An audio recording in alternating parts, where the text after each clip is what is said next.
So picture this. You're 4 weeks postpartum, exhausted, recovering from a traumatic pregnancy, and you get a phone call that accidentally reveals your husband has been lying to your face for months. We're not talking about a small lie. We're talking about $45,000 hidden in a secret bank account you didn't even know existed, while he's telling you that you can't afford a $38 steak dinner. Yeah, that kind of betrayal. Was she right to completely blow up their 13-year plan, or did she just destroy her family over money? Stick around, because that's just story number one, and trust me, the rest of today's lineup is absolutely wild. Hey, what's up, everyone? Welcome back to AITAH Chronicles. I'm your host, and if this is your first time here, we dive into the messiest, most jaw-dropping AITAH stories from Reddit every single day.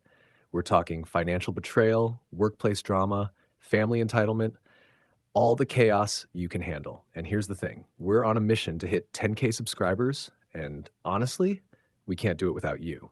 So if you're loving the content, smash that like button, hit subscribe, and drop a comment letting me know which story shocked you the most today. Your support literally keeps this channel going. All right, no more delays. Let's jump straight into story number one, because this one is an absolute doozy. Am I the asshole for telling my husband that I am going back on our agreement and I don't care if he cries about it? Okay, so buckle up because this one is absolutely wild, and I need everyone to understand the level of audacity we're dealing with here.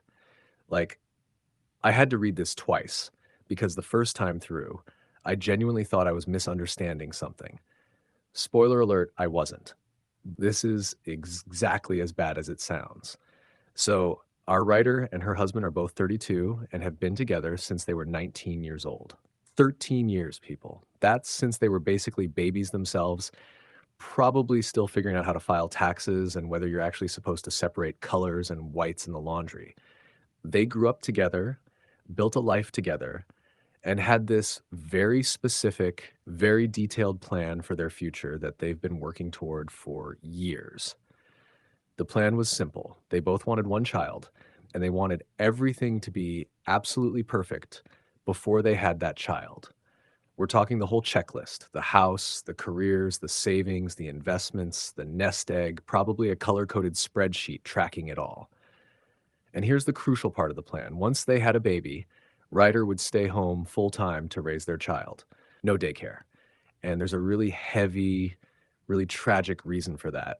Husband's brother died when he was just 5 months old back in 2017, and it was because of a daycare worker. I can't even imagine how devastating that was for the whole family. So obviously, understandably, daycare is completely off the table for them. It's not even a consideration, which meant they needed to make absolutely sure their financial situation was solid enough for the family to survive on one income while Ryder stayed home with the baby. And honestly, they crushed it. Like, these two were out here playing life on expert mode with a perfect strategy. 2 years ago, they were sitting on $500,000 in investments. 500,000. They had multiple nest eggs in different savings and bonds accounts. They bought the house. They even bought a boat, which feels very "we made it" energy. Everything they'd been planning for years finally fell into place, and they started trying for a baby. Now they have a perfect 4-week-old daughter. Brand new baby, probably still in that "is she breathing" phase where you check on them every 5 minutes. Ryder had to leave work at 5 months pregnant because of placenta abruption, which sounds absolutely terrifying, but thankfully everything turned out okay. Baby was born healthy, good weight, and Ryder bounced back from delivery pretty well. And she gives a lot of credit to her husband for that, saying he was an amazing support system, did more than his fair share of everything while still working full time, which is why what happens next is so absolutely bonkers that Ryder genuinely can't tell if she's overreacting or if it's hormones or postpartum depression making her feel this way. She says she's legitimately livid, but questions if it's justified. And let me just say right now, before we even get to the details, yes, it's justified. No, it's not hormones. And the rage is extremely appropriate for what's about to be revealed. So here's what went down. Here's what went down. Earlier in the afternoon, Ryder gets a call from DHHS about health insurance options for the baby. Just standard stuff, seeing if baby qualifies for state insurance based on their household income. Ryder had already given DHHS all their information the day before, social security numbers, dates of birth, all that fun paperwork, and was just waiting for them to pull all the financial info and assets to make a determination. The DHHS worker calls back and says, "Nope, baby doesn't qualify for state insurance because husband makes too much money." Totally fine. Not a problem at all. They'll just add baby to their private insurance. Ryder even says she kind of figured that would be the case anyway. But then the DHHS worker mentions offhandedly that husband is making $10,920 monthly gross, and the cutoff for state insurance is $7,830 monthly gross. Now, here's where Ryder's brain probably screeched to a halt, like a record scratch in a movie. Because for months, we're talking multiple months here, husband has been telling her that he only makes $6,000 a month after taxes. That's the number she's been working with in her head for their budget, their planning, their entire financial picture as a family. She thinks they're living on $6 a month from his income. But the math isn't mathing. If he's making almost 11 collar gross, even with taxes taken out, there's no way he's only bringing home $6. So Ryder, being the detective she apparently needs to be in her own marriage, gets off the phone and logs into husband's computer. She goes into his banking, and guess what she finds? His monthly take home is around $8,500, not $6,000, $8,500. And here's where it gets absolutely diabolical. He's been transferring everything over $6 into an account that Ryder didn't even know existed, a secret account. Every month, he's been skimming off the top and hiding it away where she couldn't see it. So naturally, Ryder calls him out on it. Like, "Hey, babe, what's this secret bank account and why have you been lying to me about your income for months?" And this man breaks down crying and tells her he just wanted something that was only his. I need everyone to sit with that for a second. He wanted something that was only his. Meanwhile, and this is so important, all of Ryder's money has always gone into their joint account. Every penny she ever made went into the account that both of them use, the account that he has full access to and uses on a daily basis. So he's been plugging away at her money, using it freely whenever he wants, while secretly hoarding his own money in an account she didn't know about. And how much is in this secret account? Over $45,000. $45,000 that he's been hiding from his wife while they're planning their financial future together, while she's pregnant and then recovering from childbirth, while they're supposedly operating as a team. But wait, it gets worse, because you know what this man told Ryder last week? That they couldn't have steak for dinner because spending $38 on two steaks was a waste of money. I'm going to need everyone to let that sink in. This man is sitting on a secret pile of $45,000 and told his postpartum wife, who just went through a traumatic pregnancy, that steak was too expensive. Two steaks, $38, while he's got more than enough money hidden away to buy them steak dinners for months. The sheer audacity, the absolute nerve, the disrespect is making me feel things I can't even articulate properly. So Ryder rightfully tells him she's putting the baby in daycare and going back to work because obviously she needs to safeguard herself financially if he's hiding tens of thousands of dollars from her. Something feels off about the whole situation. And yeah, no kidding, something feels off. When your partner is lying about income and secretly hoarding money, that's not just, "oops, I forgot to mention it" behavior. That's calculated. That's intentional. That's sketchy as hell. Husband instantly starts crying. Remember, daycare is extremely traumatic for him because of what happened to his brother. But here's the thing, and I cannot stress this enough. He created this situation. Nobody forced him to open a secret bank account. Nobody made him lie about his income for months. Nobody told him to hoard money while denying his wife a nice dinner. He did this to himself. Ryder says she doesn't trust him financially anymore and no longer feels secure, which is the most reasonable reaction in the world. How are you supposed to feel secure when you discover your partner has been lying to you about money for months? Money that was supposed to be part of the plan you've been building together for over a decade? She told him she changed her mind about their agreement and she doesn't care if he cries about it. And honestly, good for her. Stand your ground because this isn't about being mean or punishing him. This is about protecting yourself when you've discovered your partner is untrustworthy. And now Ryder is here asking if she's the asshole, if she's being too dramatic, if it's just hormones or PPD making her feel this way. Like this woman is 4 weeks postpartum, running on probably zero sleep. Her body just went through the absolute trauma of growing and birthing an entire human being, and she's questioning whether her reaction to discovering financial betrayal is reasonable. So let me be extremely clear. Ryder, you are not being dramatic. This is not hormones. This is not PPD clouding your judgment. This is a completely rational, totally justified response to discovering that your husband is a liar who's been financially cheating on you. Yes, I said financially cheating because that's what this is. Financial infidelity is a real thing, and it's exactly as serious as it sounds. When you're in a committed partnership, especially one where you've explicitly agreed that one person will stay home and rely on the other's income, financial transparency isn't optional, it's mandatory. It's the foundation of trust. And he didn't just like forget to mention a bonus or something. He set up an entire secret bank account. He's been systematically lying about his income for months. He's been transferring money into hiding while watching her put all of her money into their joint account. He's been telling her they can't afford basic nice things while sitting on $45 in secret savings. Every single part of that is a choice, a deliberate, calculated choice to deceive his partner. Let's talk about his excuse because it's so weak, I could blow it over by breathing on it. I just wanted something that was only mine. Okay, but you're married. You have a newborn baby.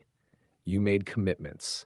You created a plan together that required complete financial transparency because your wife would be completely dependent on your income. If he wanted something that was only his, he should have communicated that before they executed this plan, before she got pregnant, before she left her job, before she became completely financially vulnerable. You don't get to decide after your partner has given up their income and independence that actually you want to keep secrets. And the thing is, there are totally reasonable ways to handle wanting some financial independence within a marriage. Lots of couples have fun money accounts where each person gets a certain amount to spend however they want, no questions asked. But that's discussed openly. It's agreed upon. It's not secret. This man could have said at any point, hey, I'd like us to each have a personal account where we put a certain amount each month for our own discretionary spending. That would have been a completely normal conversation. Instead, he chose deception. And here's what really gets me. He didn't just want something that was only his. He wanted something that was only his while also having full access to everything that was hers. He wanted to have his cake and eat it too. He wanted to benefit from all of her financial contribution while hiding his own. That's that's not wanting independence, that's wanting an unfair advantage. The fact that all of her money went into the joint account while he was siphoning his own money into secret savings means she was essentially funding their life disproportionately based on what she thought their actual financial situation was. If she'd known he was making $8,500 a month instead of $6,000, maybe she would have contributed less of her own money. Maybe she would have saved more for herself before leaving work. Maybe she would have made completely different financial decisions. He took away her ability to make informed choices about her own financial future. That's not just lying, that's controlling. It's manipulative. And it's exactly the kind of behavior that makes you question everything else in the relationship, because if he's hiding $45,000, what else is he hiding? That's not an unreasonable question. That's the obvious question. Financial deception is often tied to other kinds of deception.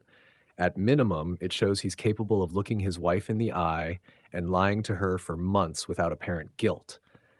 What else is he capable of? And the stake thing, I keep coming back to the stake thing because it's just so perfectly illustrative of the gaslighting happening here. He's making her feel bad about wanting to spend money on something nice. He's framing completely reasonable purchases as wasteful or frivolous. Meanwhile, he's got more than enough money to cover it. He's just choosing to hide it from her. That's financial abuse. Making your partner feel guilty about spending money while you secretly hoard it is a classic financial abuse tactic. It keeps them feeling dependent and uncertain while you maintain control. So, when Ryder says something feels off, yeah, something is off. Your instincts are screaming at you for a reason. Trust them. Now, let's talk about her response because this is where she's asking if she's the asshole. She told him she's going back to work and putting baby in daycare, despite their agreement, despite his trauma around daycare, despite the plan they've had for years. Is that harsh? Maybe. Is it warranted? Absolutely. She's not doing this to be cruel. She's not doing this to punish him, though honestly, he deserves to be punished. She's doing this because she no longer trusts him to be her financial safety net, and she's right not to trust him. He proved he's untrustworthy. He showed her exactly who he is. When someone shows you they'll lie to you, hide things from you, manipulate you, and benefit from your financial vulnerability while protecting themselves, you'd be an absolute fool to continue being financially dependent on them. That's not overreacting. That's basic self-preservation. And yes, daycare is triggering for him because of his brother's death, and that's genuinely tragic. But he should have thought about that before he destroyed the trust necessary for their original plan to work. You don't get to traumatize your partner financially and then expect them to remain vulnerable just to accommodate your feelings. Also, and I hate to say this, but I'm kind of suspicious of him weaponizing the daycare trauma right now. Like, obviously, what happened to his brother is real and horrible and traumatic for the whole family. But the timing of bringing it up right when she's confronting him about financial betrayal feels manipulative. He's using her empathy and the weight of that family tragedy to try to get her to back down from a completely reasonable boundary. She has every right to protect herself. She has every right to want financial independence now that she knows he can't be trusted. She has every right to change the plan when the plan was based on assumptions that turned out to be lies. Could they potentially work through this with serious couples therapy and complete financial transparency going forward? Maybe, but that's not what he's asking for. He's crying and trying to make her feel bad for the consequences of his own actions.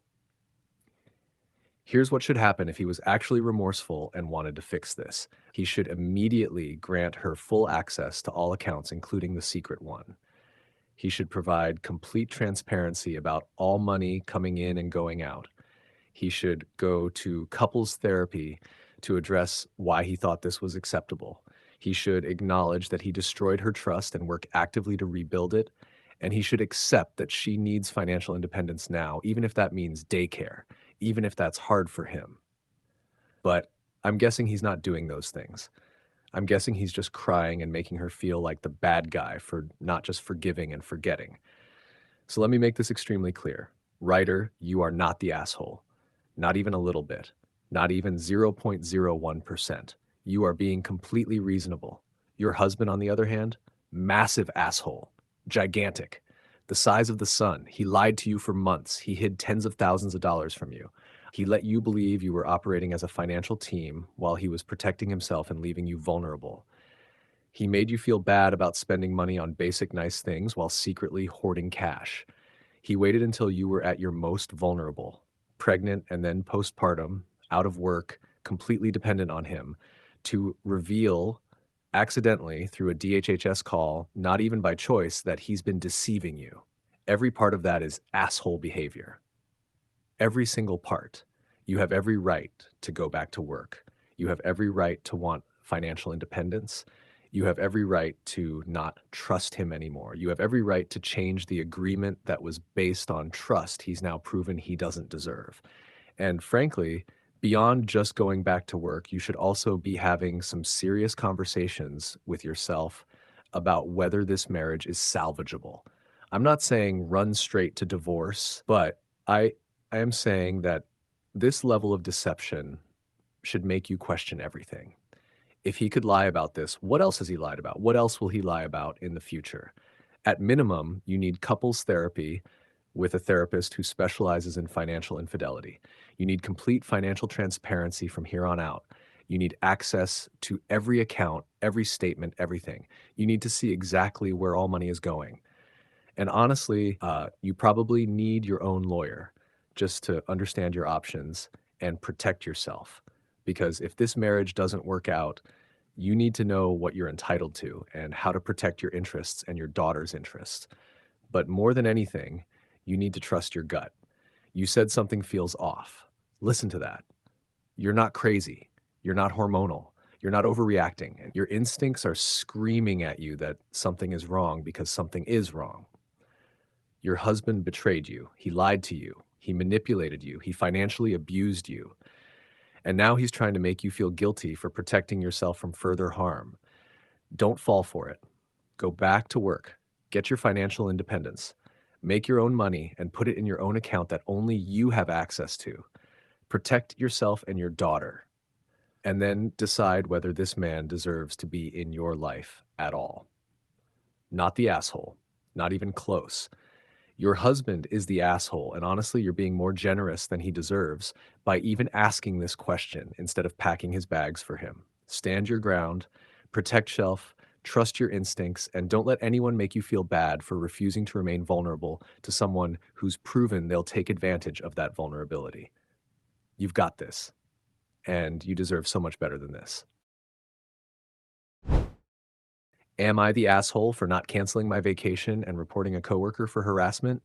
All right, buckle up, everyone, because we've got workplace drama, vacation time politics, the whole child free versus parents debate that the internet loves to fight about, and a new hire who apparently thought 2 months on the job meant she could tell a 9-year veteran what to do with her PTO. This one is absolutely wild from start to finish, and I am here for it. So, our writer works at a company that has some pretty specific rules about vacation time. You can only roll over 250 hours max into the new year. And if you have more than that on December 31st, you just lose it. They don't pay it out. It's just gone, which honestly seems like a terrible policy that encourages people to either use it or lose it. But whatever, that's corporate America for you. Now, Ryder and her husband are apparently living their best life because they take several long vacations every year. We're talking 10 to 11-day trips, visiting relatives in Florida, family reunions wherever they're being hosted, anniversary trips every fall. Like these two have figured out the whole work-life balance thing and are actually using their PTO instead of hoarding it and never taking time off like so many of us do. Good for them, honestly. Um, but even with all these trips, Ryder still ends up with over 250 hours banked. So every year, to avoid losing that time, she takes off from around December 15th, 18th through January 5th or 6th. That's roughly 3 weeks over the holidays, which is absolutely glorious if you can swing it. And here's the important part. She's been doing this for 9 years, and it's always approved. This isn't some new thing she just started doing. This is an established pattern that her boss and company have signed off on for nearly a decade. Enter Haley, who was hired in October. So this woman has been at the company for what, 2 months? Maybe three? She's barely figured out where the good bathroom is, and she's already causing problems. Ryder mentions that Haley has made it very clear that her son is her life, which, like, okay, cool. Lots of parents feel that way. Ryder specifically says she doesn't care one way or another, which is the appropriate response because what someone does with their personal life is their business. So Monday rolls around and Haley comes to Ryder's desk and asks if she would reconsider her time off in December. Already we're off to a bad start because who asks a coworker to reconsider their approved vacation time? That's wild. But Ryder asks why, probably thinking there's some legitimate work reason for this request. Haley says she requested time off to travel with her son for the holidays to see her family, but it was denied because Ryder is off. And here's where I need everyone to really absorb what's happening here. Haley, who has been at this company for approximately 5 minutes, requested the same time off as someone who has had that time approved for 9 consecutive years, got denied because of the obvious scheduling conflict, and then decided the solution was to ask the veteran employee to change her long-standing plans. The audacity is truly breathtaking. Ryder gives her a completely reasonable response. No, sorry, and turns back around. Short, polite, to the point. Question asked, question answered. That should have been the end of it. But oh no, Haley is just getting started.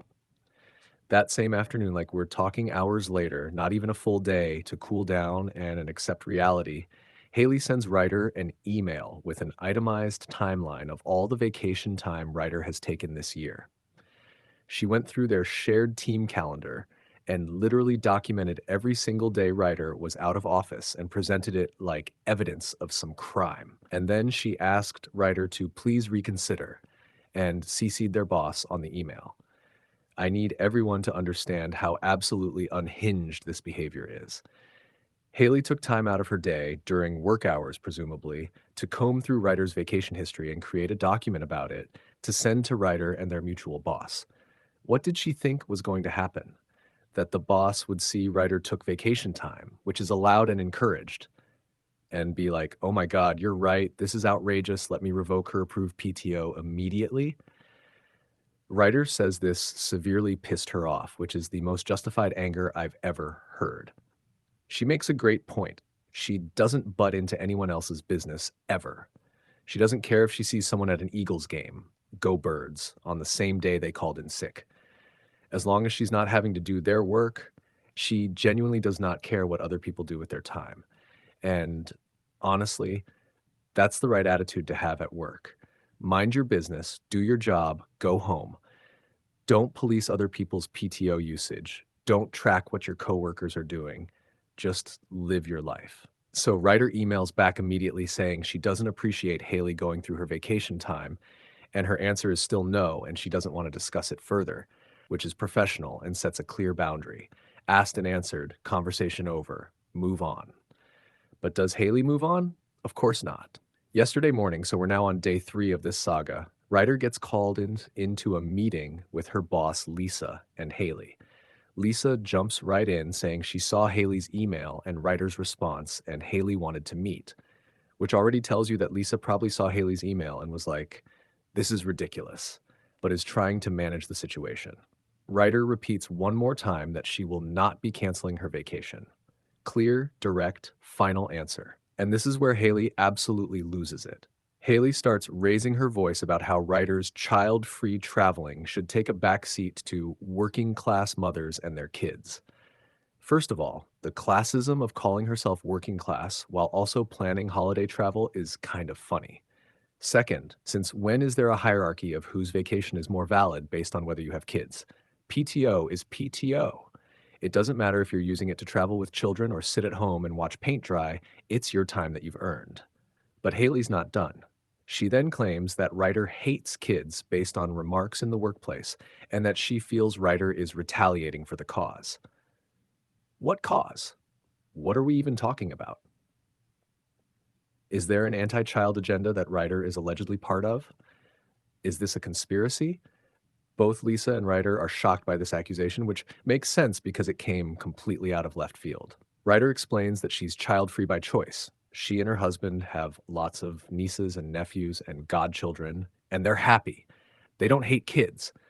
Lisa, who has worked with Ryder for 15 years total, knows this. And here's the thing.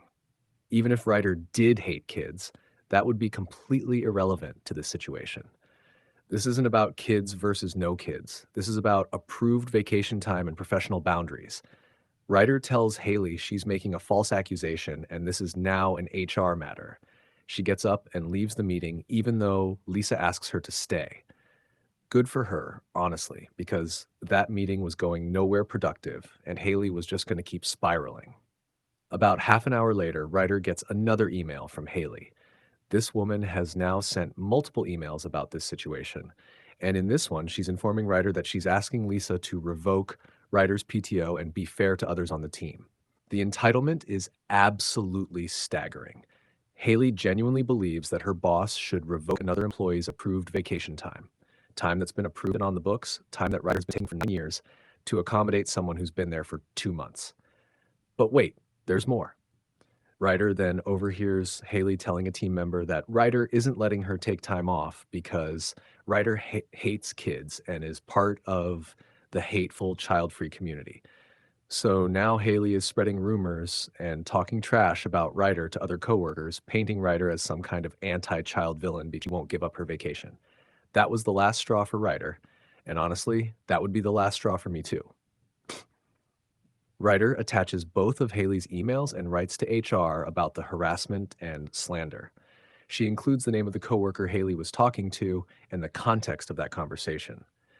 She hits send and then forwards it to Lisa so her boss knows what's happening. Fast forward to about an hour before this post was written, and Ryder finds out that Haley has a meeting with HR on Friday and will more than likely be fired. Now, here's where Ryder starts getting pushback. The coworker Haley was complaining to says Ryder overreacted and that Haley was just venting about finding childcare for the holidays, and Ryder should have sat down to talk about it more. A friend who's also a colleague says she thinks Ryder let her anger get the best of her, and now Haley might lose her job when she's just a stressed and overly tired mother having a bad day. Okay, let's address this just venting and bad day narrative because it's complete nonsense. First, Haley didn't just vent to a friend. She sent multiple emails to Ryder and CC'd their boss. She requested a meeting with HR present. She spread false rumors about Ryder hating children. She created an itemized list of Ryder's vacation time like she was building a legal case. That's not venting. That's a sustained campaign of harassment. Second, being stressed and tired doesn't give you a free pass to harass your coworkers. Lots of people are stressed and tired.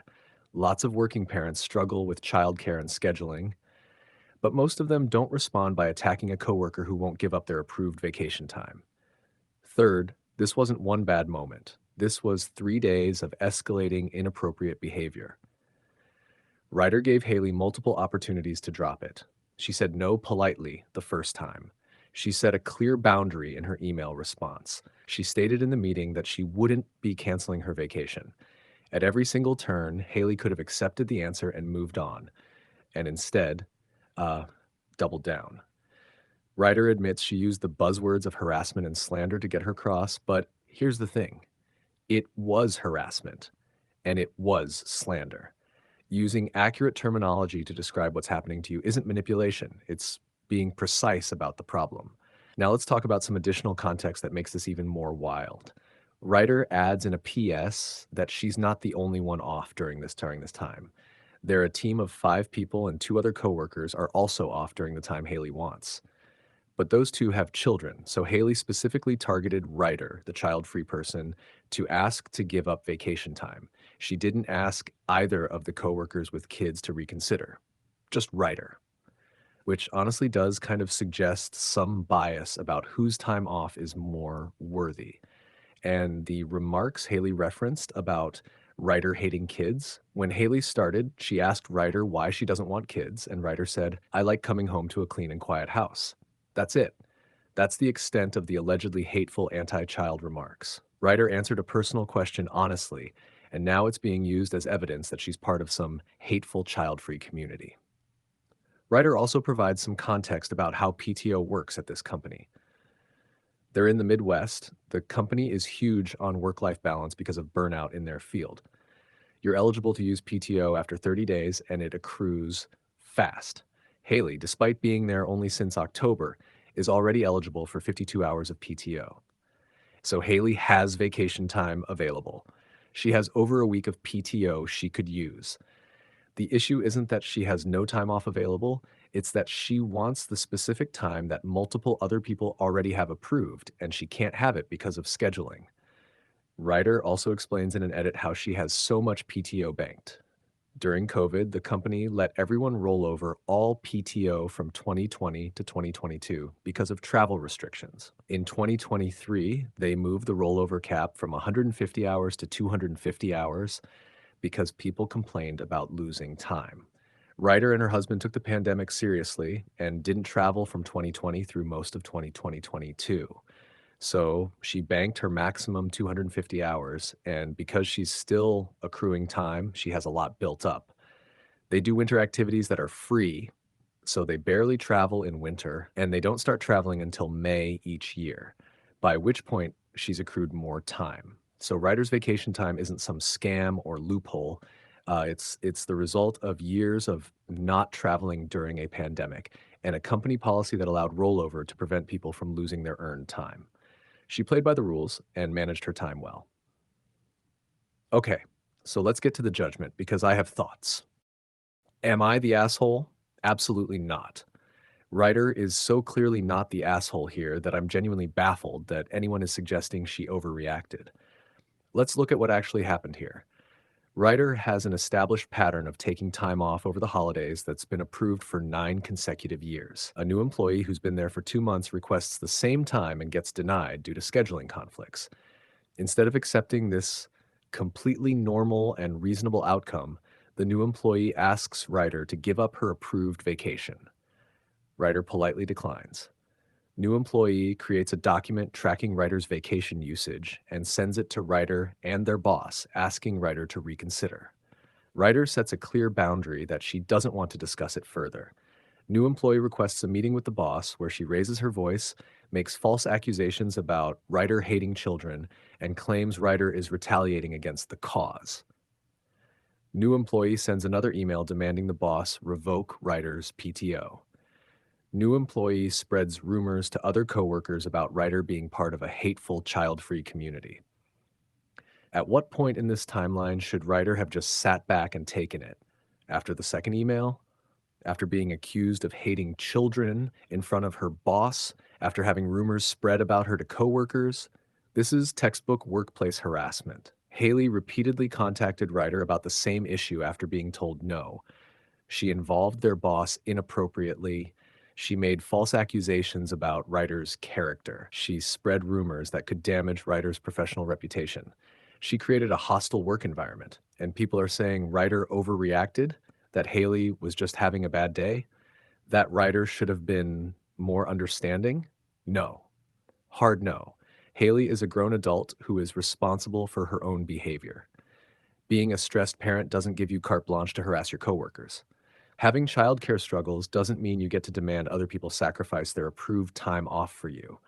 And just venting doesn't include sending multiple professional emails and calling meetings with your boss. If Haley gets fired, it's because of her actions, not because of Ryder's response. Ryder didn't make Haley send those emails. Ryder didn't make Haley spread rumors. Ryder didn't make Haley raise her voice in a meeting and make false accusations. Haley did all of that herself. And honestly, if I were the boss or HR, I'd be firing Haley too. She's been there for 2 months, and she's already demonstrated that she doesn't respect boundaries, doesn't accept no for an answer, creates conflict with colleagues, spreads rumors, makes false accusations, and has incredibly poor judgment. Those are all fireable offenses individually, let alone all together. The coworker saying Ryder should have talked about it more is missing the point. Ryder didn't owe Haley a conversation about why she wasn't giving up her vacation. No is a complete sentence. Ryder already explained she's been taking this time for 9 years. What else is there to discuss? Should Ryder have sat down and explained the concept of first come, first served? Should she have provided a detailed itinerary of her vacation plans to justify why they're important enough to keep? No. Haley asked, Ryder answered, conversation over. And the friend saying Ryder let her anger get the best of her is also wrong. Ryder didn't act in anger, she acted in self-defense. She documented what was happening and reported it to HR, which is exactly what you're supposed to do when you're being harassed at work. That's not an anger response. That's a professional response to an ongoing problem. Some people are probably going to read this and think it's harsh to get someone fired over a vacation dispute. But this isn't about vacation. This is about professional conduct. This is about respecting boundaries. This is about not making false accusations about your coworkers. This is about not creating a hostile work environment. If Haley had just said, okay, thanks anyway, when Ryder said no the first time, none of this would have happened. If Haley had gone to her boss privately and asked if there were any other solutions, that would have been fine. If Haley had accepted that sometimes you don't get the exact time off you want and made other arrangements, she'd still have her job. But instead, Haley chose escalation at every single opportunity. She chose to make this personal. She chose to frame this as child-free people versus parents. She chose to spread rumors and make accusations. Those were all choices, and choices have consequences. Also, let's talk about the fact that two other coworkers who do have children are also off during this time, and Haley didn't ask them to reconsider. She specifically went after Ryder. That suggests this isn't really about fairness or parents versus non-parents. This is about Haley thinking she could bully the child-free coworker into giving up her time, because society often treats child-free people's time and priorities as less important than parents' time and priorities. But in the workplace, your PTO doesn't have different values based on what you're using it for or whether you have kids. Your time off is your time off, full stop. Whether you're using it to take your kids to Disneyland or sit on your couch and binge Netflix, it's equally valid and equally yours. Ryder is not the asshole. Ryder set reasonable boundaries, documented harassment when it occurred, and reported it through appropriate channels. That's exactly what you're supposed to do in this situation. Haley is the asshole for harassing a coworker, making false accusations, spreading rumors, and generally behaving in a way that's completely inappropriate for a workplace. And if she loses her job over it, that's a consequence of her own actions, not Ryder's fault. The coworkers suggesting Ryder overreacted are wrong. They're prioritizing being nice and avoiding conflict over supporting their colleague who was being harassed. That's not okay. You don't throw someone under the bus just because the person harassing them might face consequences for their behavior. Not the asshole, not even a little bit. Ryder, I hope you have an absolutely amazing vacation from December 15th through January 6th. You've earned it, it's approved, and you defended your right to take it. Enjoy every single second of it, knowing you stood up for yourself and didn't let someone bully you into giving up something that's rightfully yours. And Haley, if you're reading this somehow, let this be a lesson. No means no, even in the workplace. When someone sets a boundary, you respect it. When you don't get your way, you accept it like an adult and move on. And you definitely don't spend 3 days harassing someone and then act surprised when there are consequences. Not the asshole. Case closed. Thread locked. Ryder wins. And am I the asshole because family members assumed I'd be watching their newborn? Okay, so buckle up because we're diving into some absolutely wild family entitlement. The classic you're home so you're available mentality that drives people absolutely insane. And the frankly audacious behavior of people who think they can just volunteer someone else's time without asking. This one starts off mildly annoying and then spirals into, I cannot believe a human being actually said these words out loud territory by the update. So our writer is a stay-at-home parent, which is already a full-time job that doesn't get nearly enough credit. But here's the exciting part. All of Ryder's children are finally in school. And if you've never been a stay-at-home parent, you might not fully grasp what a massive life change this is. After years of having little humans dependent on you 24/7, suddenly you have actual time to yourself during the day. Time to think, time to breathe, time to remember who you are as a person beyond mom or dad. Ryder has been using this newfound freedom to delve into hobbies and learn new things, which honestly sounds like living the dream. Like finally, after years of putting yourself last, you get to do things you actually enjoy. Maybe pick up that hobby you abandoned when the first kid came along.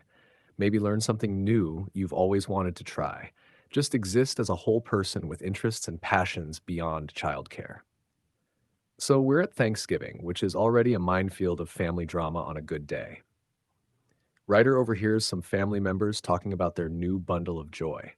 Someone asks them about childcare, which is a totally normal question because childcare is expensive as hell, and most new parents are trying to figure out how they're going to afford it or arrange it. And and here's where it gets absolutely bonkers. These family members, without ever having asked Ryder, just casually announce that Ryder is going to watch the child. Like it's a done deal. Like it's already been decided and agreed upon. Like Ryder's time and life and plans are just automatically available for their use. Ryder looks at them, probably with a face that clearly says, Excuse me, what? And they just smile. Like it's a privilege for Ryder to provide free childcare. The entitlement is absolutely radiating off these people. They're acting like they're doing Ryder a favor by volunteering her to watch their newborn every single day. Ryder, not wanting to cause a scene at the holiday dinner, which is very mature and probably the right call in the moment, doesn't say anything but gives them a look. You know the look. The "we are going to have words about this later" look. The "I cannot believe what I'm hearing right now" look.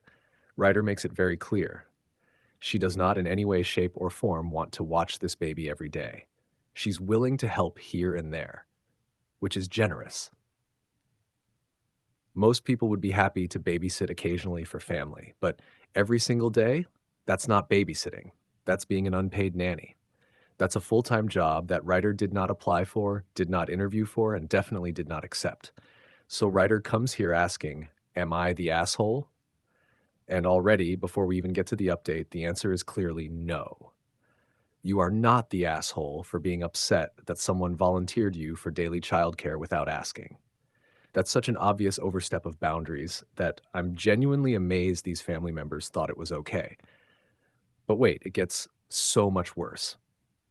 Ryder adds an edit clarifying that yes, she's 100% planning to have a private conversation with them, which is exactly what she wishes they had done in the first place.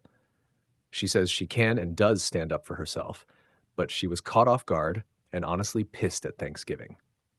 She didn't want to make everyone uncomfortable at dinner, and she knew that if she'd said something in the moment, it wouldn't have come out very nice, which is completely fair. Sometimes you need a minute to collect yourself before having a difficult conversation. Sometimes you need to process your feelings before you respond. And sometimes you know yourself well enough to know that if you open your mouth right now, you're going to say something you might regret, so it's better to wait. Ryder also clarifies that no, her husband didn't volunteer her for this. It's her sibling, which somehow makes it even worse. Like your own sibling should know you well enough to not just assume you'll drop everything to provide free childcare. Your sibling should respect you enough to actually have a conversation before making plans that involve your time and labor. Then we get to the update. And oh boy. Ryder realizes that some commenters were right. She needs to tell them ASAP so they can plan actual childcare, which is considerate of her. She's thinking about giving them time to make other arrangements, even though they completely disrespected her by not asking in the first place. So she calls her sibling. She calmly, and I want to emphasize calmly because that's more restraint than I would have, asks him if he really thought she would be watching his baby. And this man says yes, because she's home all the time. I need everyone to sit with that for a second. Home all the time. Like being a stay-at-home parent with kids finally in school means you're just sitting around doing nothing, waiting for someone to give you purpose. Like your time has no value because you're not leaving the house for a traditional job. The disrespect is absolutely staggering. Ryder asks why he didn't ask her first, and he says, and I truly cannot believe these words came out of an adult human's mouth. He didn't think he had to. He didn't think he had to ask before volunteering someone else for daily childcare of a newborn. He didn't think basic courtesy and respect required actually having a conversation before making plans that would completely change someone else's daily life. He just assumed her time was his for the taking. This really pisses Ryder off, understandably, and she tells him she has plenty to do. She says if there's an emergency, she'll be there to help, which again is generous and shows she's not trying to be cruel or unsupportive, but she's not watching the baby every day. And instead of saying, oh my God, you're right, I'm so sorry, I completely overstepped, this man gets pissed. He says they planned for her to watch the baby, and now they have no idea how they'll afford childcare. Let's unpack this for a second. They made a baby, a planned baby, Ryder specifically notes, and their childcare plan was volunteer my sister without asking her.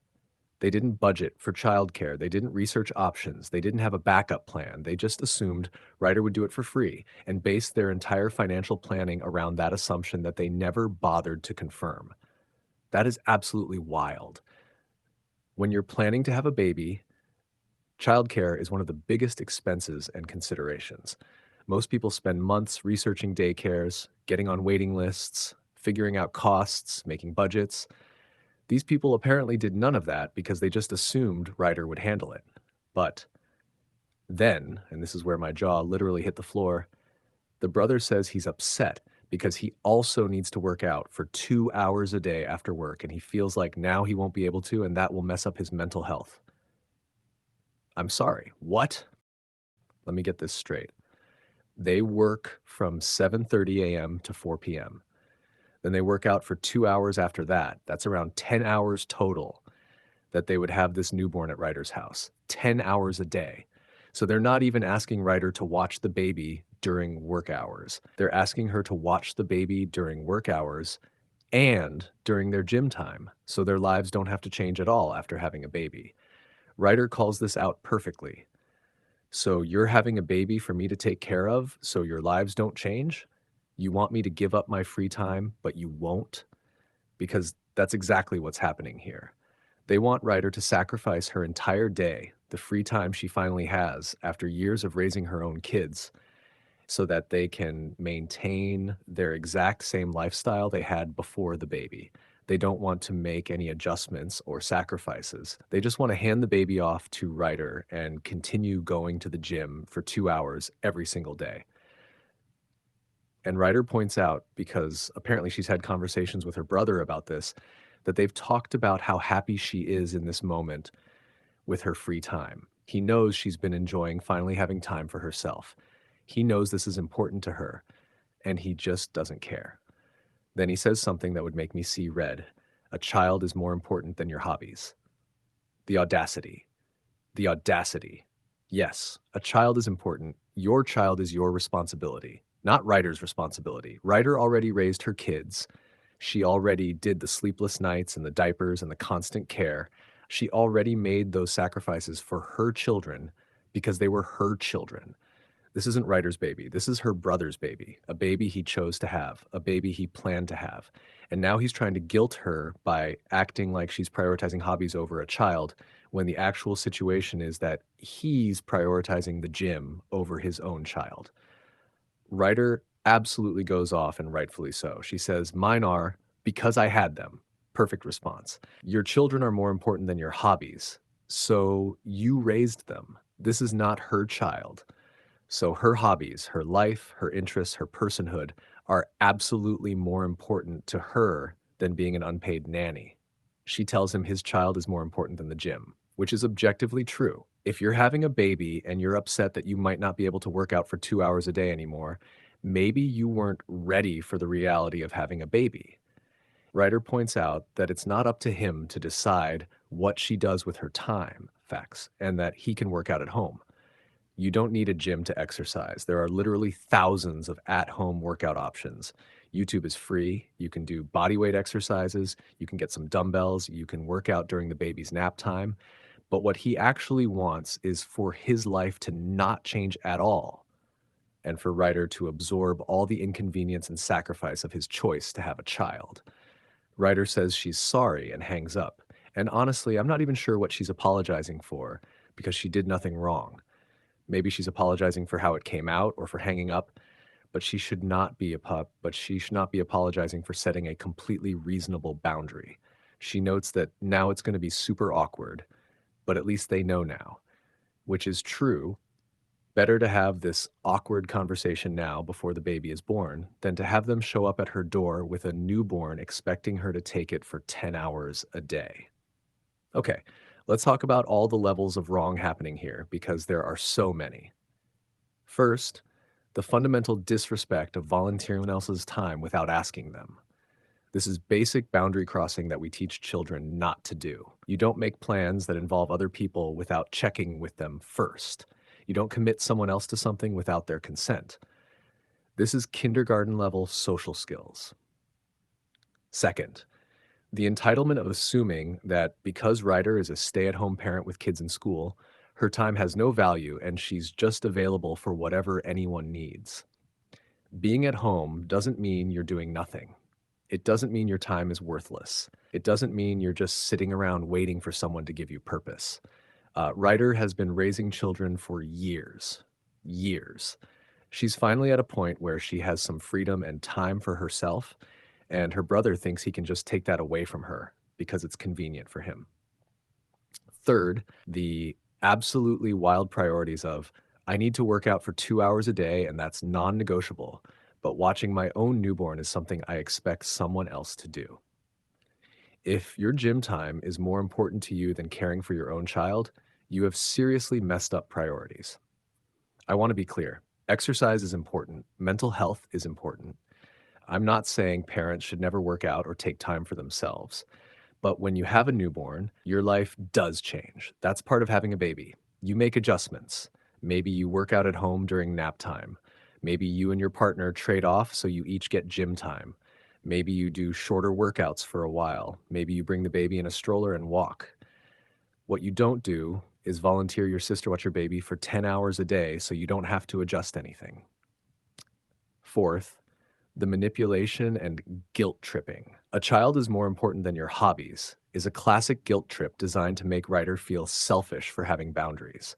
It's trying to frame her completely reasonable no as her being uncaring or selfish, when the actual selfish person is the brother who wants to maintain his gym schedule at Ryder's expense. Fifth, the complete lack of planning. They had a planned baby and didn't budget for childcare or make arrangements because they just assumed someone else would do it for free. That's not Ryder's problem. That's their failure to plan appropriately for a major life decision. Let's also talk about what they're actually asking for here.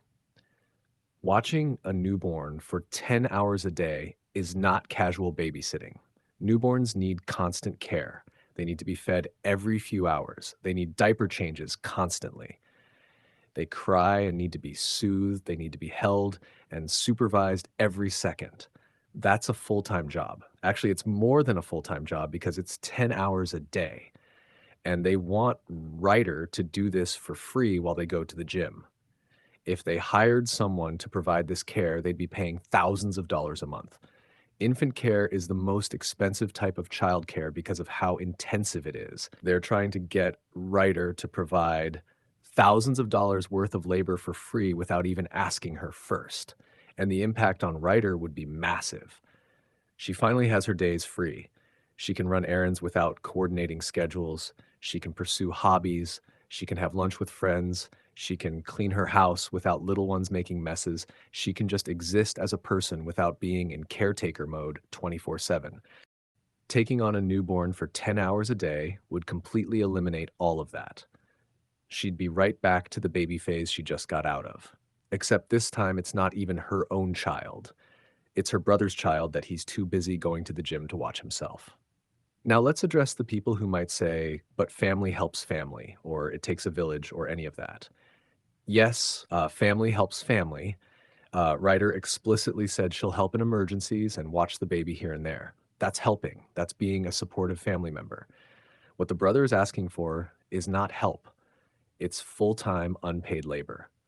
There's a difference between occasionally babysitting and being someone's daily childcare provider. And yes, it takes a village, but a village is a community of people all contributing and supporting each other. It's not one person doing all the work while everyone else maintains their lifestyle. The brother and his wife could ask multiple family members to each take one day a week.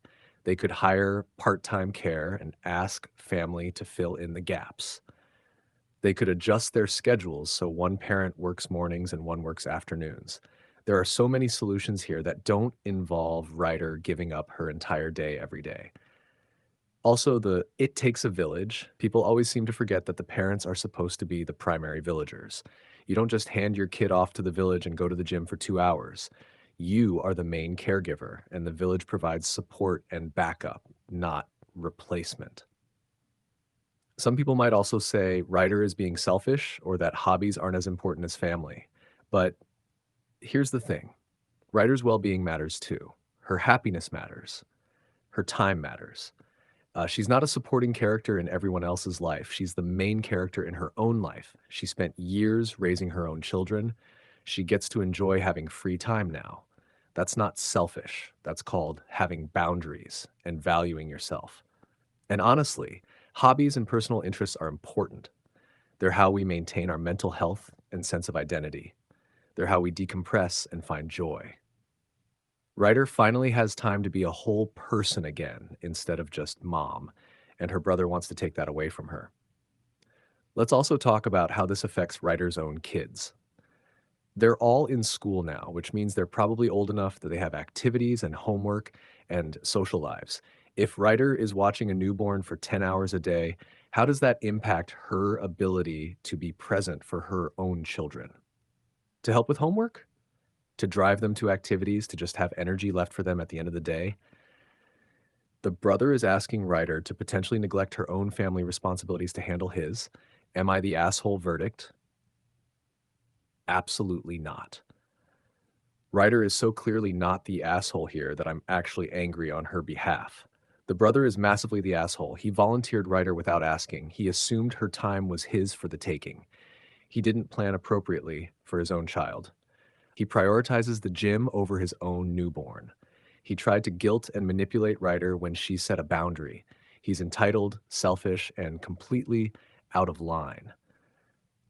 The sister-in-law is also the asshole for going along with this plan without apparently questioning whether they should maybe ask Ryder first. Ryder did everything right. She didn't make a scene at Thanksgiving. She was rightfully pissed. She had a private conversation with her brother to clarify her boundaries. She offered to help in emergencies and occasionally, which is generous. She stood her ground when he tried to guilt her. The only thing I might have done differently is address it immediately at Thanksgiving. But Ryder knew herself well enough to know she needed to cool down first. And that's actually very mature and self-aware. To anyone reading this who might be in a similar situation, you are allowed to say no. You are allowed to have boundaries. You are allowed to value your own time and well-being. Being home doesn't mean you're available. Being family doesn't mean people can volunteer you for things without asking. If someone asks you to provide regular childcare, you get to decide if that works for you. And if it doesn't work for you, no is a complete sentence. You don't have to justify or explain or apologize. You can if you want to, but you don't have to. Ryder, Ryder, I hope your brother and sister-in-law figure out their childcare situation like the adults they're supposed to be. I hope they actually step up and parent their own child instead of expecting everyone else to do it for them. I hope they realize that having a baby means making sacrifices, and those sacrifices need to come from them, not from you. I hope you enjoy your hobbies guilt-free. I hope you relish every moment of your free time. I hope you continue to stand firm in your boundaries. You've earned this time. You've done your parenting years with your own kids. You get to live your life now. And maybe, just maybe, this will be a wake-up call for your brother about the reality of having a child and the importance of respecting other people's time and boundaries. But probably not, because people this entitled rarely learn. Not the asshole. Not even close. Your brother can figure out how to be a parent to his own child, and you can continue living your best life with your hobbies and your free time and your well-deserved peace. Stand your ground. You've got this. Am I the asshole for never disclosing to my grandchildren's father how much I plan to give my grandchildren toward their futures? Okay, so this one hits different because we're dealing with grief, blended families, money, and some really complicated emotions about fairness and what grandparents owe to step-grandchildren. Strap in because there's a lot to unpack here, and honestly, I went back and forth on this one more than I expected to. So our writer is a grandparent who lost their daughter when her two children were still young. And can we just pause for a second because losing a child is absolutely devastating, and I cannot even imagine what that grief looks like. So Ryder and their husband are dealing with the death of their daughter while also trying to be there for their two grandchildren who just lost their mom. That's already an impossible situation that nobody should have to navigate. Now, the son-in-law, the dad of these kids, the husband of Ryder's deceased daughter, eventually remarries and creates a blended family. So now we've got his kids, Ryder's biological grandchildren, her kids, the new wife's kids from a previous relationship, and potentially their kids together. Though the post says his, hers, theirs, so I'm assuming there might be shared kids too, but it's not super clear. Standard blended family situation that happens all the time. Here's where things get complicated. Ryder and their husband knew that their daughter had left some money in a trust for the grandchildren before she died. But she was young when she passed away, so she didn't have a lot to leave them. We're probably not talking life-changing money from mom's trust, just whatever a young parent was able to put aside. So, Ryder and their husband decide that they're going to make sure their grandchildren receive a very comfortable amount once they turn 18. The money is meant to help with college or paying for a house or training for their dream careers, basically giving these kids a solid financial foundation as they start their adult lives, which is an incredibly generous thing to do. And honestly, exactly the kind of thing loving grandparents would want to do for their grandkids, especially grandkids who lost their mom young. But here's the key decision they made: they never told the son in law about this money, and they had two specific reasons for keeping it secret. One, they didn't want to be asked to split the money between all the children in the blended family. Two, they didn't want their biological grandchildren to be prioritized less by their father or his new wife because everyone knew they had money coming. Ryder makes it really clear that this money was not supposed to act as child support or money for the household. It's specifically for the grandchildren, for their futures, not for day to day expenses or to benefit the whole family unit. So they keep it quiet. 2 years ago, the oldest grandchild graduates and gets access to the money. She never tells her dad. Smart kid, honestly, because she probably sensed this would cause drama. Then this year, the youngest grandchild graduates and immediately sets up a high interest savings account because this kid is financially savvy, apparently. Good for him. He also decides to skip college and pursue a different path toward his career, which is becoming more and more common. And honestly, college isn't for everyone, and it's not the only path to success. But it's this decision to skip college that leads to a conversation where the son in law finally learns about the savings. And I'm curious about how exactly that conversation went down. Like, did the youngest grandchild accidentally mention it? Did the dad question how his son could afford to skip college without being worried about money?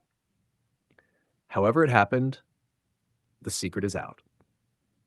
And the son in law's wife, so the stepmother to these kids, was furious with Ryder and their husband for not disclosing the money years before. The son in law himself was hurt that Ryder chose to do this instead of giving something to all the children. He says the fact that they didn't tell him added to his hurt because he had hoped Ryder would want all the children to have the same start in their adult lives. He feels like they should have told him so he and his wife could plan accordingly. Now, things got bad enough that the youngest grandchild actually moved in with Ryder and their husband after the trouble started, which makes me think there was some serious conflict in that house about this money. Both grandchildren have discussed the issue with their dad several times, trying to smooth things over, presumably, but the dad still insists that Ryder and their husband should have told him about the money. So Ryder is here asking, am I the asshole? Okay, let's break this down because there are like 17 different angles to consider here. And honestly, this is way more complicated than it seems on the surface. From the grandparents' perspective, these are people who lost their daughter. Their grandchildren lost their mother. That's a bond and a tragedy that the stepmother and step-siblings don't share. The biological grandchildren are the only living connection to their deceased daughter. Of course, they want to make sure these specific kids are taken care of. Of course, they want to honor their daughter's memory by ensuring her children have opportunities and security. The money isn't coming from the dad or the stepmom. It's coming from the maternal grandparents, from their own savings and resources. They get to decide what to do with their money. Nobody is entitled to someone else's money just because they married into the family. That's not how inheritance or gifts work. And their reasoning for keeping it quiet actually makes sense from a protective standpoint. If the dad and stepmom knew these kids had money coming, would it have affected how they were treated? Would the parents have contributed less to their college funds because grandma and grandpa are taking care of it? Would the step siblings have resented them? Would the stepmom have pushed for the money to be shared? These are all legitimate concerns. Ryder specifically says the money wasn't meant to be child support or household money. It's for the grandchildren's futures. It's their money for when they're adults to help them launch their lives. That's completely different from money that would be used while they're still minors living at home. Plus, and let's be real here, If Ryder had told the son-in-law about the money years ago, what are the chances he would have asked them to include the stepkids? Pretty high, right? Based on his reaction now, it seems like that's exactly what he would have expected. And then Ryder would have been in the uncomfortable position of saying no and causing family drama anyway. Except it would have been years of ongoing tension instead of one explosive revelation. So, from the grandparents' perspective, keeping it quiet protected everyone, protected the grandkids from resentment, protected the money from being diluted, protected their ability to honor their daughter's memory the way they wanted to. But, and this is a big but, let's look at it from the dad's perspective too, because his feelings aren't completely invalid either. This is his kids we're talking about. He's been raising them, presumably as part of a family unit with his new wife and her kids, and possibly their kids together. And he's been trying to create a stable, fair household where all the kids are treated equally. And then he finds out that two of the kids had this massive financial safety net the whole time that he knew nothing about. I can see how that would feel like a betrayal of trust. Not because he's entitled to the money, but because it's a pretty significant secret to keep from a parent about their own children. He says he hoped all the children would have the same start in their adult lives, um, which suggests he's been trying to be fair and equitable as a parent to all the kids in the household. And his point about being able to plan accordingly is actually not completely unreasonable. If he'd known his biological kids had significant money coming at 18, he might have allocated his resources differently. Maybe he would have helped the stepkids more with college savings, knowing his bio kids were covered. Maybe he would have made different financial decisions for the household. Although, and here's where I start to lose sympathy for him, plan accordingly could also mean plan to benefit from it, or plan to make the grandparents include everyone. Which brings us back to exactly why the grandparents didn't tell him in the first place. The stepmom being furious is where I really start to have issues, though, because what exactly is she furious about? That her stepkids have grandparents who want to take care of them, that there's money she can't access or control, that her kids aren't getting the same thing from people who aren't their grandparents. Like, I get that in a blended family, you want things to be fair, but fair doesn't mean identical. Fair means each kid gets what they need from the people who are responsible for them. The maternal grandparents are not responsible for the stepkids. They didn't raise their mother. They have no biological or emotional connection to them beyond my son-in-law married their mom. If the stepmom's parents want to give her kids money for their futures, they're welcome to do that. But she can't expect her husband's former in-laws to treat her children the same as their deceased daughter's children. That's not how this works. And here's the thing that really gets me. The youngest grandchild moved in with the grandparents after the trouble started. What kind of trouble? Was he being treated differently once everyone knew about the money? Was there resentment? Was the stepmom making his life difficult? Because if finding out about the money changed how this kid was treated in his own home, that kind of proves the grandparents' point about why they kept it secret in the first place. Both grandchildren have tried to discuss this with their dad multiple times. So these kids, who are now young adults, have attempted to mediate and explain and smooth things over. And the dad still insists the grandparents should have told him. At a certain point, dude, you need to accept that this wasn't your decision to make and move on. Let's also talk about the fact that the oldest grandchild who got her money 2 years ago never told her dad either. She's an adult. She received her inheritance or gift or whatever we want to call it, and she chose not to share that information with her father. That should tell you something. If she felt comfortable and safe telling him, she probably would have.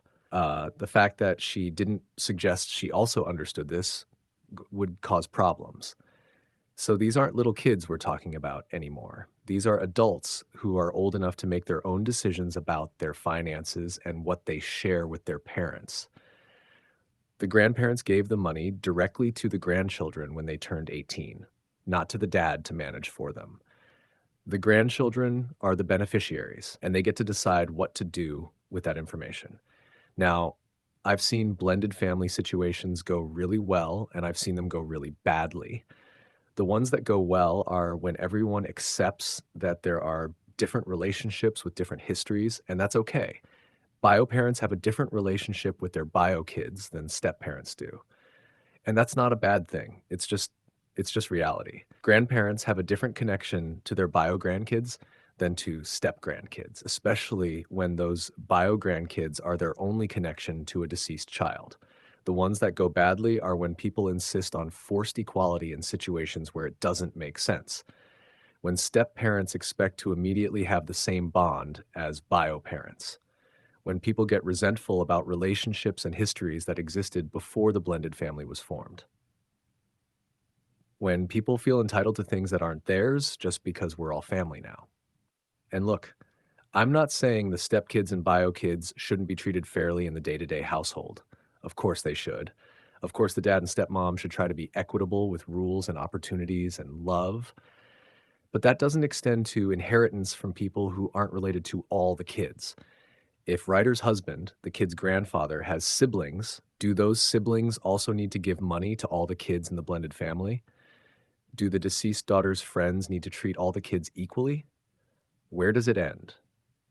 At what point do we accept that some relationships are specific and unique, and that's okay? The dad saying he hoped all the children would have the same start in their adult lives is nice in theory, but that's his job to provide, not the maternal grandparent's job. If he wants all the kids to have money for college or a house or career training, he and his wife need to save for that. They need to provide that. They can't expect other people to fund equal opportunities for kids who aren't their responsibility. And honestly, if the dad is so concerned about equality, he should be having conversations with the stepmom's parents about what they're doing for their grandkids. Is the stepmom's mom leaving money to all the kids equally, including the ones who aren't her bio grandkids? I'm going to guess probably not, and nobody's mad about that. This is one of those situations where I think the grandparents did what they felt they had to do to protect their grandchildren and honor their daughter's memory. Could they have handled it differently? Sure. Could they have had a conversation with the son in law early on and just been firm about their boundaries? Maybe. But I also understand why they didn't want to deal with years of potential pressure and conflict. The reality is, if they'd told the son in law, he probably would have asked them to include all the kids. And when they said no, there would have been hurt feelings anyway. There's no version of this where everyone is happy because the underlying issue is that the dad and stepmom want something that the grandparents don't want to give. So, am I the asshole verdict time? Ryder, you are not the asshole. You're not even close to being the asshole. You lost your daughter. You wanted to make sure her children were taken care of in a way that honored her memory and gave them opportunities. You used your own money to do that. You gave it directly to them when they became adults. You didn't interfere with how they were raised or try to undermine their father's household. The son in law is being unreasonable. I understand he's hurt, and I can even sympathize with feeling left out of the loop about something involving his kids. But this wasn't his money to know about or have input on. These are adult children now who received a gift from their grandparents. That's between them and their grandchildren. The stepmom is definitely an asshole for being furious about money that was never hers or her children's in the first place. Her reaction kind of proves exactly why the grandparents were right to keep it quiet. The grandchildren are not assholes. They're caught in the middle of a situation they didn't create. And it sounds like they've tried to mediate, which is more than they should have to do. Here's what I think should happen. The dad and stepmom need to accept that this money belongs to the bio grandchildren from their maternal grandparents and let it go. If they want their other children to have similar opportunities, they need to provide that themselves or ask the children's other grandparents to contribute. They need to stop pressuring Ryder and their husband to do something they've already made clear they're not going to do. The grandchildren are adults now. They get to make their own decisions about their money. The youngest has already moved in with the grandparents, which suggests the home environment became toxic enough that he needed to leave. That should be a wake up call for the dad about how he and his wife are handling this. And Ryder and their husband should stand firm. You did nothing wrong. You're allowed to give your money to whoever you want. You're allowed to have a special relationship with your biological grandchildren, especially when they're your only connection to your deceased daughter. You don't owe anyone explanations or equal treatment for children who aren't yours. Not the asshole. Not even a little bit. You protected your grandchildren and honored your daughter. That's what grandparents are supposed to do. Am I the asshole for embarrassing my wife in front of our 12-year-old? Okay, so this one is honestly kind of hilarious because we're dealing with someone whose organizational system has become so elaborate that it's actually making things less efficient, which is like the opposite of the entire point of being organized. This is giving major, I need to make a to-do list about making my to-do list energy, and I'm kind of obsessed with it. So our writer is 41 and married to a 42-year-old woman who he describes as generally great. Already we're starting on a positive note, which is nice. One of her positive traits is that she's extremely well organized. We're talking to-do lists, meticulously managed calendar, the whole productivity guru setup. And Ryder acknowledges that this is usually a good thing because she rarely forgets anything, which honestly sounds amazing because I can barely remember what I had for breakfast. But as with most things in life, you can have too much of a good thing. Sometimes this organizational obsession leads to what Ryder describes as somewhat absurd results. And boy, oh boy, is he about to give us a perfect example. So the scene is this. Ryder and wife are sitting on the couch watching TV, just having a nice, relaxing evening. Their 12-year-old daughter, Katie, comes in holding a permission slip and a pen. She needs the slip signed for a school trip happening the next week. This is standard parent stuff, right? Kid brings you a form, you sign it, everyone moves on with their lives. But here's where it gets ridiculous. The wife pauses the show they're watching and gets up off the couch. And Ryder says that without her even saying anything, he knows exactly what she's doing. She's heading to the kitchen to add permission slip for Katie to one of her lists of tasks. I need everyone to really absorb what's happening here. Katie is standing right there with the permission slip and a pen. Everything needed to complete this task is literally present in the room at this exact moment.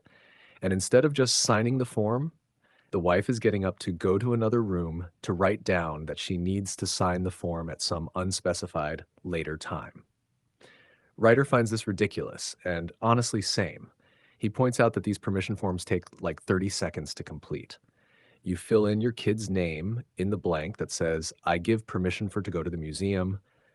You sign it, you're done. Sometimes there's an extra question like a checkbox for whether you want to pay $5 for a school-provided lunch or if you're packing one yourself. But we're still talking about less than a minute of work here. So Katie is sitting right there with a pen, and Ryder just fills out the form and hands it back to her. Katie puts it in her backpack. Task completed. Everyone can go back to their lives. Wife comes back from the kitchen, plops on the couch, and asks Katie, did you need anything else? Katie says no and starts to walk away. And here's where Ryder decides to poke the bear a little bit. He asks his wife, where did you go just now? Now, I feel like he probably knew this was going to start something, but also I kind of get the impulse because the situation is objectively funny. Wife says she went to add Katie's permission form to her to-do list. Ryder says, well, you can cross it off because I did it while you were gone. And apparently wife looks at him dumbfounded while Katie starts laughing hysterically, which, yeah, I can picture this 12-year-old just losing it because from her perspective, mom left the room to write down that she needed to sign a form that dad just signed in the time it took mom to walk to the kitchen.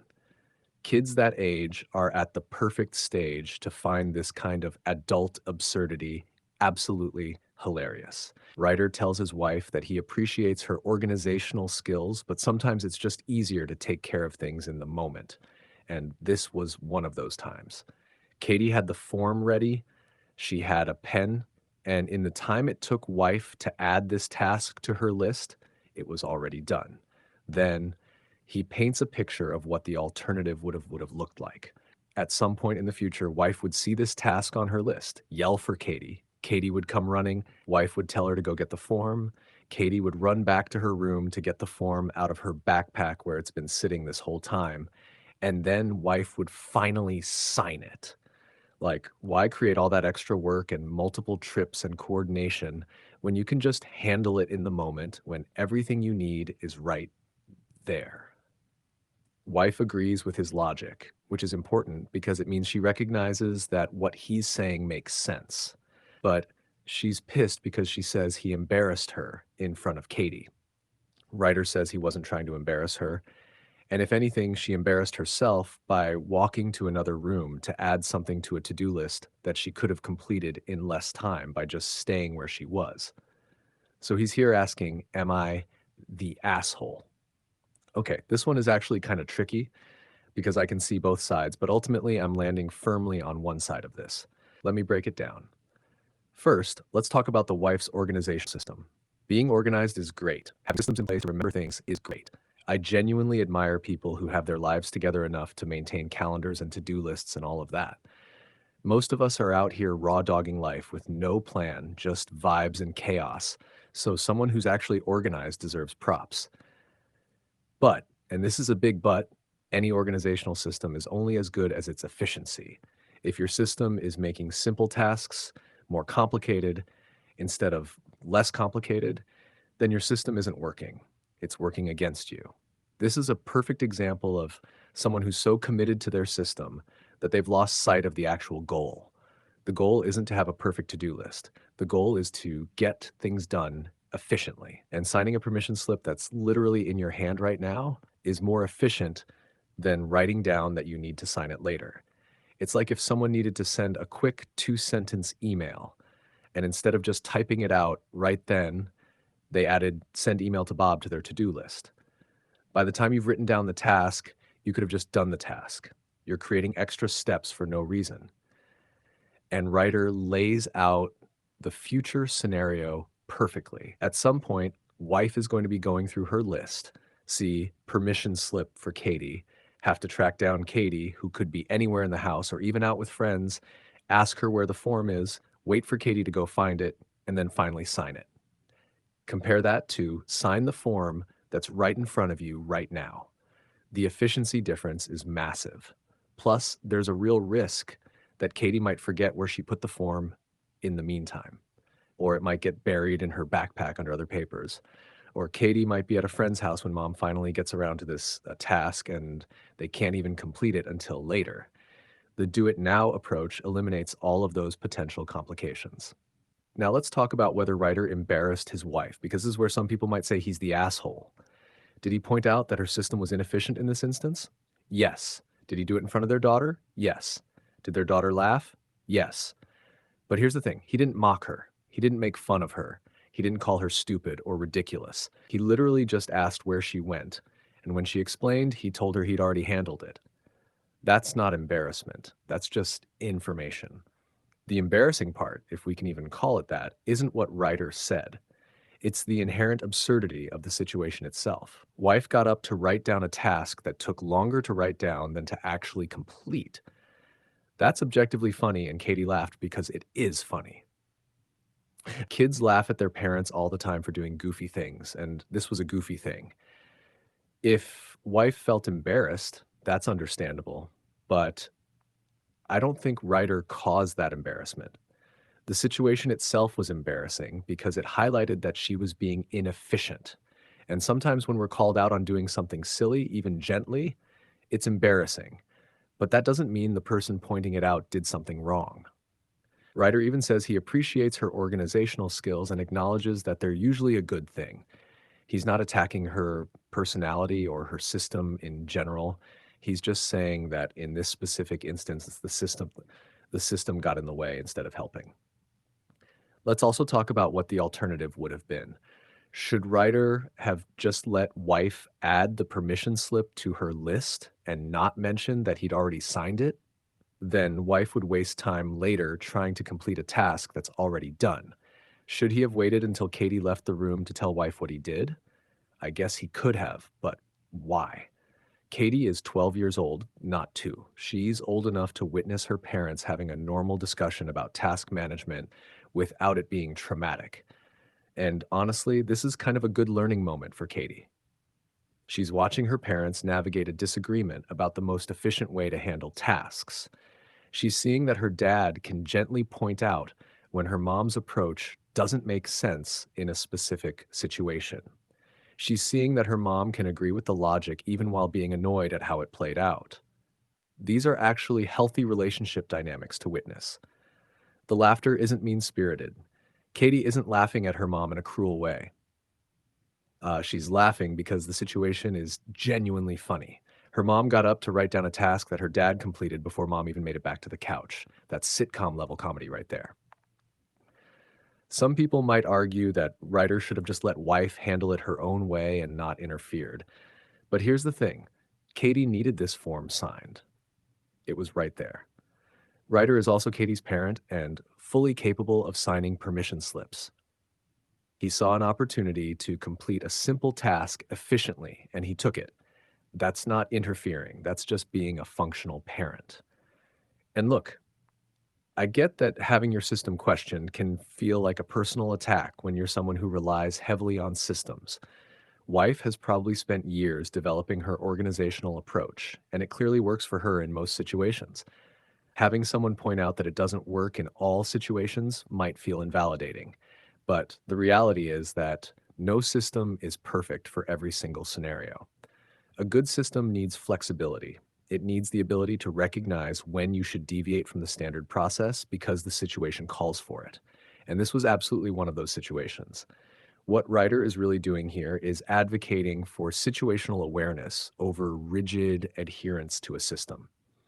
Yes, having a to-do list is great for things you need to remember to do later. But when all the elements needed to complete a task are present right now, uh, it makes no sense to defer it to later. This is actually a principle of productivity that a lot of organizational experts talk about. It's often called the 2-minute rule. If something takes less than 2 minutes to do, just do it immediately rather than adding it to your list.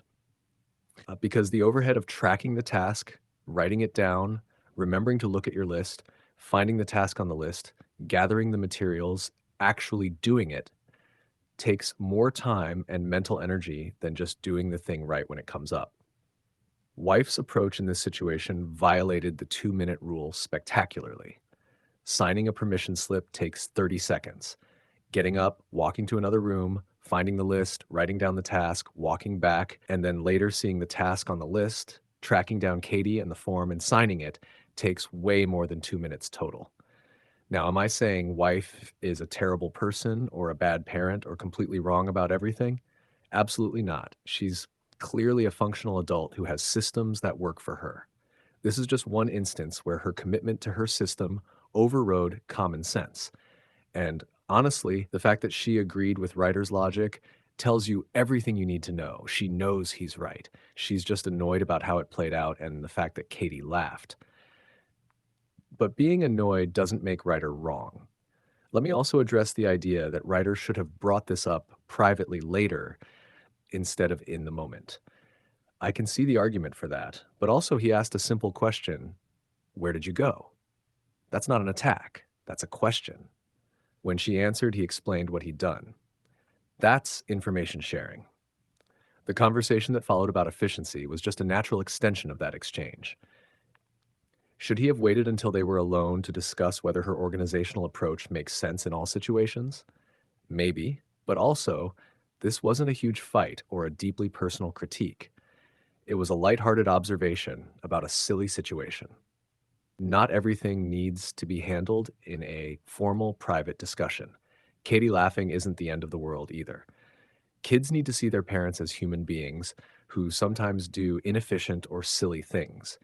It's actually healthy for kids to see their parents aren't perfect. As long as the parents aren't being cruel to each other or fighting in unhealthy ways, witnessing minor disagreements or moments of gentle teasing is totally fine. And Ryder wasn't even teasing, really. He was just pointing out what happened and explaining why his approach made more sense in this scenario.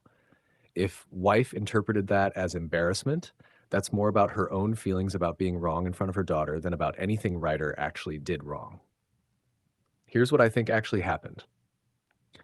Wife has probably built a significant part of her identity around being organized, being the person who never forgets anything, who has systems for everything, who manages the household logistics. And in this moment, her system failed, or rather, her rigid adherence to her system resulted in her being less efficient than her husband, who just handled something in the moment. That might have felt like a threat to her role in family. Like, if she's not the hyper organized one who manages all the tasks, then who is she? Which is something a lot of people struggle with when their core identity gets questioned, even in small ways. But that's an internal thing she needs to work through. That's not something Ryder did to her. He didn't attack her identity. He signed a permission slip. Am I the asshole verdict? No. Ryder is not the asshole here. He completed a simple task efficiently when he had the opportunity to do so. He didn't mock his wife or make her feel bad intentionally. He pointed out correctly that sometimes it makes more sense to handle things in the moment rather than deferring them to a to-do list. Katie laughed because the situation was objectively funny, not because Ryder was being cruel. Is wife the asshole? Not really. She's just someone who's maybe a little too attached to her organizational system. Being annoyed that you got called for being inefficient is a normal human reaction. But she needs to recognize that Ryder didn't actually do anything wrong, and that her feeling embarrassed is more about her own internal stuff than about anything he did to her. The real lesson here is that systems are tools, not religions. They should serve you, not the other way around. When your system makes you less efficient instead of more efficient, it's okay to deviate from the system. Flexibility and situational awareness are just as important as having good organizational habits. Ryder, you're fine. You handled this reasonably. Maybe in the future you could be a tiny bit more diplomatic about pointing out when wife's approach doesn't make sense, but honestly, you weren't mean or cruel about it this time either. You just stated facts and explained your reasoning. Wife, it's okay to admit that your system doesn't work for every single situation. Being organized is great, but being able to recognize when to just handle something in the moment is also a valuable skill.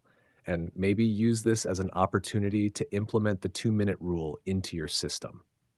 Katie, keep laughing at your parents' goofy moments. It's healthy, and they'll give you plenty more material over the years. Not the asshole. Just a guy who signed a permission slip and accidentally highlighted an inefficiency in his wife's beloved organizational system. The horror.